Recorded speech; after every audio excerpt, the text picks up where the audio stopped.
Hi hello, Kalikavu ഉത്സവത്തിന് പോയപ്പോൾ കണ്ടതാണിത്. മനുഷ്യർക്ക് എത്ര കണ്ടാലും മടുക്കാത്ത ഒന്നാണ് ആനയും കടലും. ഇവനാണ് മംഗലാംകുന്ന് മുകുന്ദൻ.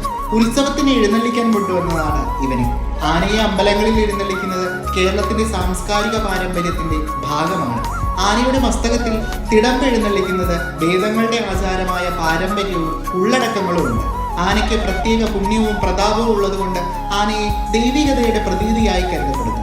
ഈ ആചാരം ദൈവത്തോട് കീഴടങ്ങലിന്റെ ഭാഗമായും പുണ്യസമ്പാദനത്തിനും ദേവാലയങ്ങളിൽ ഉയർന്ന പ്രതലങ്ങളിൽ ദൈവത്തെ എഴുന്നള്ളിപ്പിക്കാനും പ്രൗഢിയും ഗാംഭീര്യതയും നൽകുന്നതിനുമാണ്. പണ്ടുകാലങ്ങളിൽ രഥമായിരുന്നു ഉപയോഗിച്ചിരുന്നത്. പിന്നെ വരും കാലങ്ങളിൽ രഥങ്ങൾക്ക് പകരം അത് ആനകളാണ്.